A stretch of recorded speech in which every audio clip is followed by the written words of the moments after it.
Você lembra quando você estava no ensino médio e aí caía aquela questão de equilíbrio químico e aí você corria para o abraço? Ou não, né? Então, só com isso a gente vai conseguir dominar a gasometria arterial. Bora lá ver? A base para a gente entender a gasometria arterial é o princípio de Le Chatelier.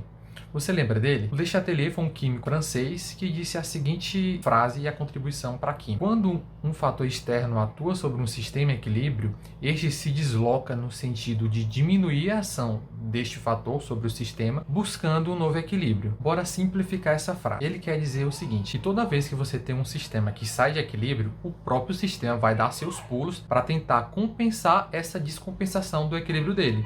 Entendeu? Ou seja, o sistema sempre vai estar se deslocando para a direita ou para a esquerda, a depender da proporção dos produtos e dos reagentes, para tentar compensar essas alterações. Mas para não estar falando assim, bora olhar que a gente vai entender melhor esse conceito. Vamos olhar essa reação genérica aqui, A mais B, em equilíbrio com C mais D. O princípio de Le Chatelier fala o seguinte: se eu, por exemplo, aumento a proporção do reagente A, esse equilíbrio vai querer compensar essa alteração. Por exemplo, se deslocando para a direita, para compensar o aumento desse lado, ou seja, vai ter mais produto do que antes, entendeu? Agora, outra alteração, por exemplo, se eu diminuir a quantidade de produto D, e aí os reagentes vão querer produzir mais para compensar essa perda, entendeu? Ou seja, eu tenho um outro desvio para a direita. Agora, como é que desviaria para a esquerda? Se eu diminuísse a quantidade de reagente A, esse equilíbrio deixaria de ter mais produtos e compensaria esse equilíbrio se deslocando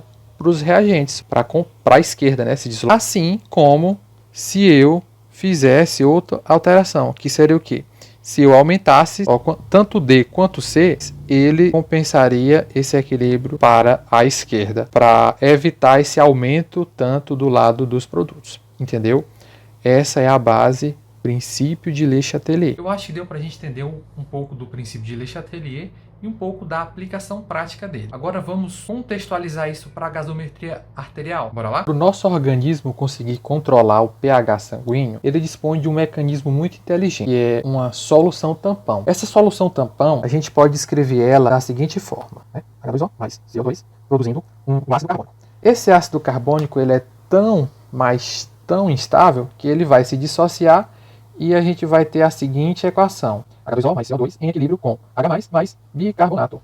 A gente tem o bicarbonato aqui nessa equação. E isso aqui é o que a gente tem que botar na cabeça. É essa fórmula aqui que a gente tem que levar para o resto da nossa vida. Essa é a fórmula da solução tampão. E a partir dela a gente vai conseguir raciocinar qualquer tipo de distúrbio ácido básico, certo? Bora lá começar essas análises. Aí tu pergunta para mim, Rodrigo, como é que eu vou raciocinar em cima dessa fórmula? É o seguinte, pensa que a gente tem aqui um componente respiratório e um componente metabólico. Quando eu tiver alterações nessas duas, um do lado reagente e outro lado produto, eu vou ter o deslocamento do equilíbrio. Quando o equilíbrio se desloca para esse lado aqui, ou seja, deslocando-se para a direita, eu vou estar produzindo mais H+, ou seja, são equilíbrios que vão tentar causar uma acidose. Agora, quando eu tenho alguma alteração que quer pegar o equilíbrio e trazer para o lado direito, são distúrbios que vão querer diminuir a quantidade de H+, que está desse lado,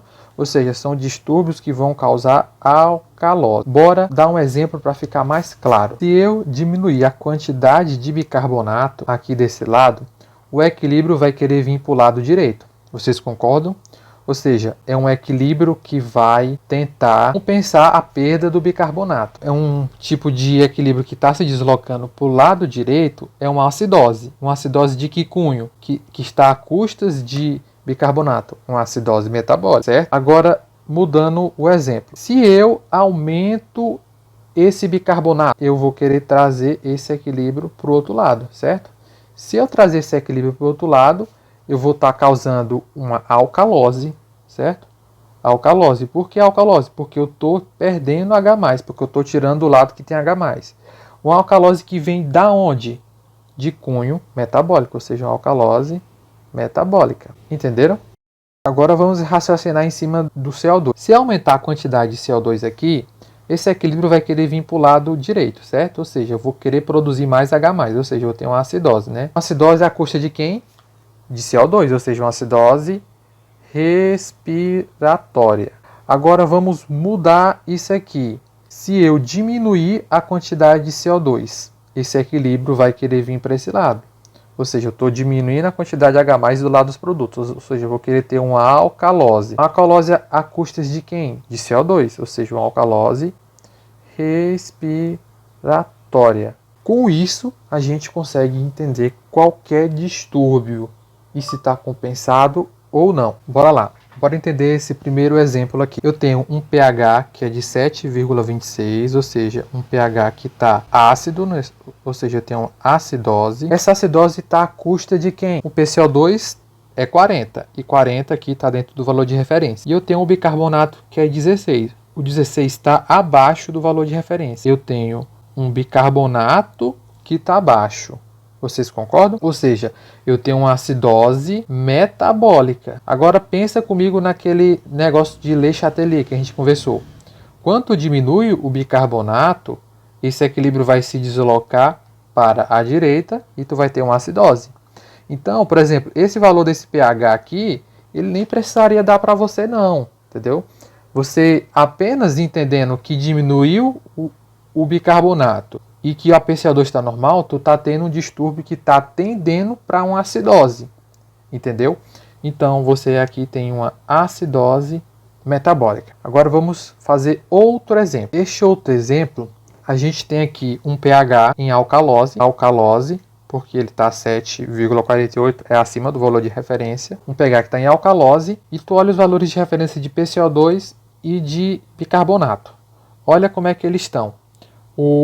O bicarbonato está 30, ou seja, está acima do valor de referência, ou seja, o bicarbonato está alto. E já a PCO2 está normal. A tendência desse equilíbrio é se deslocar para o lado contrário, ou seja, uma alcalose, perder H+. E uma alcalose à custa de quem? De bicarbonato, ou seja, uma alcalose metabólica. E aí você fala assim, Rodrigo, nem precisava desse pH. Não precisava. Esse pH aqui, se eu tirasse ele, eu saberia que eu tenho mais bicarbonato desse lado e que o equilíbrio tenderia para o outro lado. Ou seja, eu tenderia para um tipo de equilíbrio para se tornar o ambiente uma alcalose. Entendeu? Deixa isso bem claro na cabeça. Isso é muito importante agora. Esse próximo exemplo, a gente consegue ver o quê? Que eu tenho um pH que está ácido, certo? Ou seja, eu tenho uma acidose. Essa acidose está à custa de quê? A PCO2 está 60 e ela está acima, né? Eu tenho uma PCO2 mais alta. E eu tenho um bicarbonato aqui que está normal. Ou seja, qual a tendência desse equilíbrio? De se deslocar para a direita.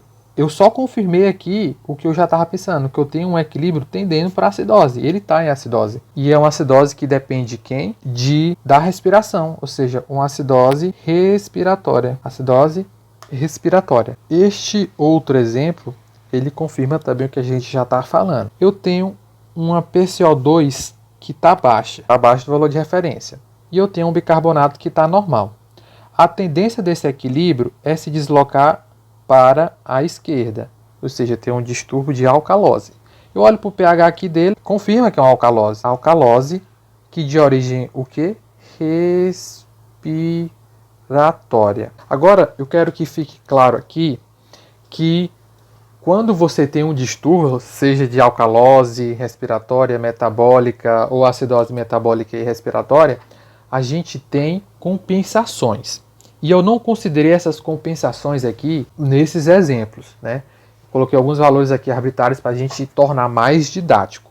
Só que a gente também tem que entender essa questão das compensações e esse princípio de Le Chatelier cai como uma luva para entender. E aí, o que foi que você achou desse tipo de explicação para entender a gasometria arterial? Entendendo o princípio de Le Chatelier e fazendo essa comparação para onde vai se deslocar o equilíbrio e você entender que tipo de distúrbio está querendo se formar. Se é uma alcalose respiratória, uma acidose metabólica, enfim, qualquer tipo. Fica bem mais fácil, né? E quando a gente for pensar em outros distúrbios, por exemplo, distúrbios compensatórios, aí sim que faz mais sentido. Mas vai ficar para o próximo vídeo para esse não ficar muito extenso.